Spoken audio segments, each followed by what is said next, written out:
Hello everyone, welcome back to easy Kannada Indian recipe. ನಾನಿವತ್ತು season special ಮಾವಿನಕಾಯಿ ಚಿತ್ರಾನ್ನ ಮಾಡೋದು ಹೇಗೆ ಅನ್ನೋದನ್ನು ತೋರಿಸ್ಕೊಡ್ತೀನಿ.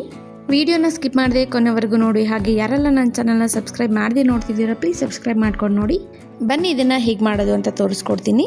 ಮೊದಲಿಗೆ ಒಂದು ಪ್ಯಾನ್ಗೆ 3-4 ಟೇಬಲ್ ಸ್ಪೂನ್ ಆಗೋಷ್ಟು ಎಣ್ಣೆನ ಸೇರಿಸ್ಕೋಬೇಕಾಗುತ್ತೆ.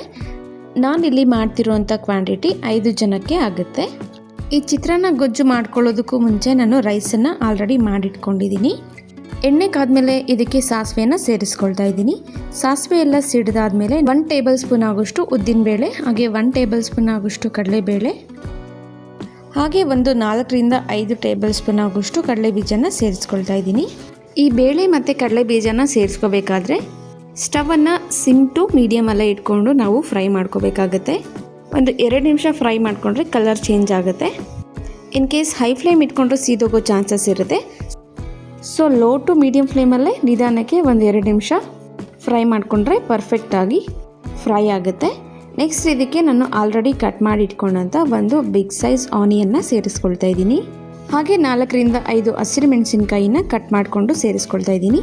ಜೊತೆಗೆ ಸ್ವಲ್ಪ ಕರಿಬೇವನ್ನು ಕೂಡ ಸೇರಿಸ್ಕೊಂಡು ಚೆನ್ನಾಗಿ ಫ್ರೈ ಮಾಡ್ಕೋಬೇಕಾಗುತ್ತೆ. ಈರುಳ್ಳಿ ಫುಲ್ ಗೋಲ್ಡನ್ ಕಲರ್ ಬರೋವರೆಗೂ ಫ್ರೈ ಆಗೋ ಅವಶ್ಯಕತೆ ಏನೂ ಇಲ್ಲ. ಜಸ್ಟ್ 50-60% ಫ್ರೈ ಆದರೆ ಸಾಕಾಗುತ್ತೆ. ನಾನಿಲ್ಲಿ ಚಿತ್ರಾನ್ನಕ್ಕೆ ಹುಳಿ ಮಾವಿನಕಾಯಿನ ತೊಗೊಂಡಿದ್ದೀನಿ. ನೀವು ಬೇಕಿದ್ರೆ ಯಾವ ಥರ ಮಾವಿನಕಾಯಿ ಬೇಕಾದ್ರೂ ತೊಗೋಬೋದು, ತೋತಾಪುರಿ ಆದರೂ ತೊಗೋಬೋದು. ನಾನಿಲ್ಲಿ ಹುಳಿ ಮಾವಿನಕಾಯಿ ತೊಗೊಂಡಿದ್ದೀನಿ.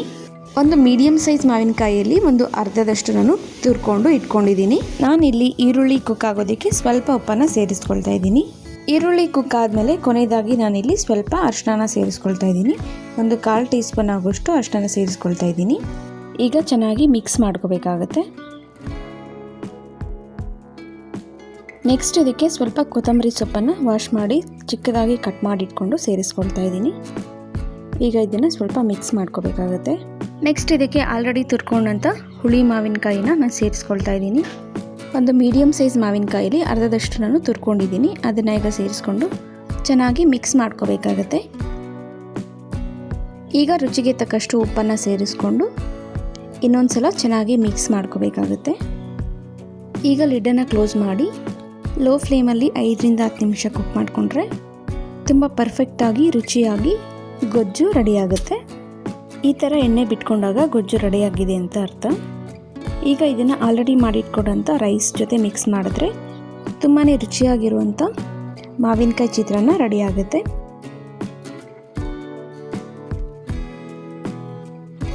ನಾನೀಗ ಆಲ್ರೆಡಿ ಕುಕ್ ಮಾಡಿ ಇಟ್ಕೊಂಡಂಥ ರೈಸನ್ನು ಒಂದು ದೊಡ್ಡದಾಗಿರುವಂಥ ಮಿಕ್ಸಿಂಗ್ ಬೌಲ್ಗೆ ಸೇರಿಸ್ಕೊಂಡಿದ್ದೀನಿ.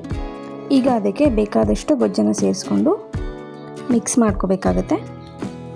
ನೋಡಿ, ಈಗ ಪರ್ಫೆಕ್ಟಾಗಿ ಮಾವಿನಕಾಯಿ ಚಿತ್ರಾನ್ನ ರೆಡಿಯಾಗಿದೆ. ನೋಡೋದಕ್ಕೆ ಎಷ್ಟು ಕಲರ್ಫುಲ್ ಆಗಿದೆಯೋ, ಟೇಸ್ಟ್ ಕೂಡ ಅಷ್ಟೇ ತುಂಬ ಅದ್ಭುತವಾಗಿದೆ. ಮಿಸ್ ಮಾಡದೆ ಒಂದ್ಸಲ ಟ್ರೈ ಮಾಡಿ ಕಮೆಂಟ್ ಮಾಡಿ ತಿಳಿಸಿ ಹೇಗಿತ್ತು ಅಂತ. ವಿಡಿಯೋನ ಸ್ಕಿಪ್ ಮಾಡದೆ ಕೊನೆವರೆಗೂ ನೋಡಿದ್ದಕ್ಕೆ ತುಂಬಾ ಧನ್ಯವಾದಗಳು. ಹಾಗೆ ಯಾರೆಲ್ಲ ಸಬ್ಸ್ಕ್ರೈಬ್ ಮಾಡದೆ ನೋಡ್ತಿದ್ದೀರಾ ಪ್ಲೀಸ್ ಸಬ್ಸ್ಕ್ರೈಬ್ ಮಾಡ್ಕೊಂಡು ನೋಡಿ. ನೆಕ್ಸ್ಟ್ ರೆಸಿಪಿ ಜೊತೆ ಸಿಗ್ತೀನಿ. ಅಲ್ಲಿವರೆಗೂ ಟೇಕ್ ಕೇರ್.